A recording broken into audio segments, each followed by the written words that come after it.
Welcome to me, Ka'amcha Yisrael. In Parshat Behaalotcha, we honor Aharon HaKohen for his exceptional ability to foster peace and harmony among Am Yisrael. A master at resolving conflicts, his impact was so profound that according to the Midrash, 80,000 boys were named after Aharon in tribute to his remarkable legacy. But what was his secret to success? Reb Shlomo Wolbe explains that Aharon's unique gift was his ability to truly feel the pain and the anguish of others. He understood that when someone is struggling, they face not only the challenge itself, but the added burdens of both loneliness and helplessness.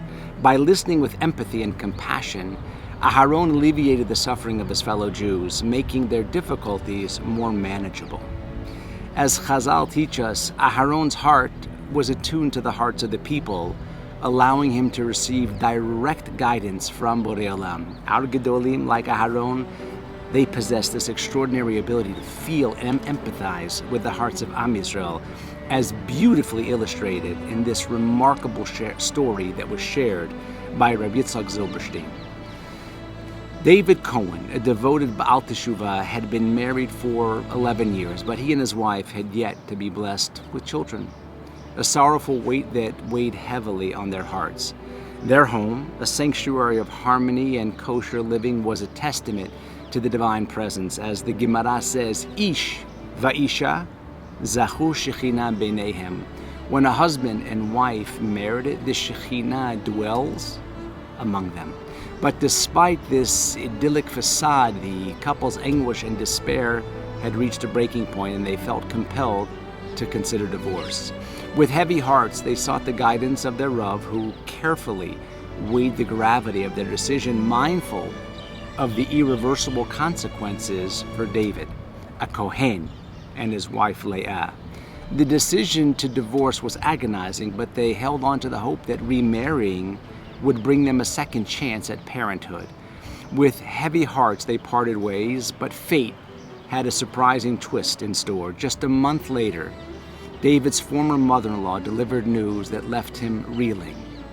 His ex-wife was expecting a child. The mix of emotions was overwhelming. A joy for Leah's new chapter, yet grief for longing for what could never be again. David's tears flowed freely, both in prayer and in the still of night, as he grappled with the bittersweet reality.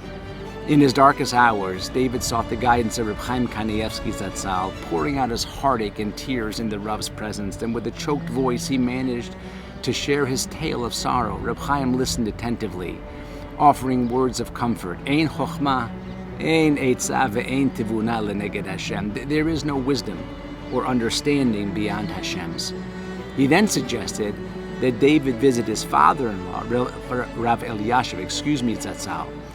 David hastened to the Rav, sharing his story once more. The Rav listened compassionately, offering no solution, no easy one, but wise counsel. Go to the Kotel HaMa'aravi and cry, Sha'arei Dima'ot Lo Ninalu, the gates of tears never closed. David found solace in the Rav's words, finding strength to pour out his heart at the holy site. David's exhaustion and despair overwhelmed him as he arrived at the Kotel. He embraced the ancient stones, weeping uncontrollably as the weight of his sorrow bore down upon him. A stranger, moved by his heart-wrenching sobs, approached and offered comfort. At first, David resisted, but the man's kindness and genuine concern eventually persuaded him to share his story. The stranger listened attentively, offering no easy solutions, but encouraging David to confide in his father, suggesting that the burden of this pain was too great to carry alone. This unexpected advice resonated deeply as David realized that his estranged relationship with his father needed healing. David thought to himself, Reb Chaim sends me to Reb Eliashiv, who sends me to the Kotel, and while here, a random person suggests I talk to my father. Perhaps it's a sign that I really should share this with my dad. Despite his father's frailty and distant location in a U.S. geriatric ward, David felt compelled to reconnect. That night, he purchased his ticket to New York, and he traveled to the hospital, determined to bridge the gap between them. As he entered his father's room, tears flowed anew, and their long-awaited reunion unfolded. David poured out his heart, sharing his struggles and sorrows. Dad, I got divorced. His father, with a gentle touch and soothing words, revealed a long-hidden truth. David was adopted and his real parents had perished in a tragic accident. As the truth sank in, David's tears continued to flow and his father's frail body began to weaken. With a faint smile, his father caressed David's hair, reassuring him that everything would be fine. In that moment, David felt a deep sense of peace and understanding wash over him. But soon his father's eyes closed.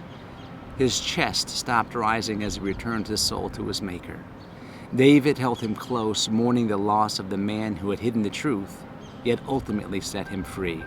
With a mix of sadness and gratitude, David returned to Eretz Yisrael, the next day eager to share the astonishing truth with his ex-wife. The news spread a chain of reaction and emotions, leading them to remarry and soon celebrate their son's Brit Milah together, a new beginning for a renewed family. Ladies and gentlemen, in the end, David's journey taught him that true strength lies not in hiding our pain, but in sharing it with others. Just as Aharon HaKohen carried the burdens of his people, we too can bear the weight of those around us. By listening, empathizing, and understanding, we can create a world where nobody has to suffer alone. Let us carry the legacy of Aharon HaKohen forward, spreading love, kindness, and compassion wherever we go. For in the words of the Midrash, the gates of tears are never closed, but with empathy and understanding, we can transform those tears into gates of joy and gates of hope. Shabbat Shalom u'mevorach.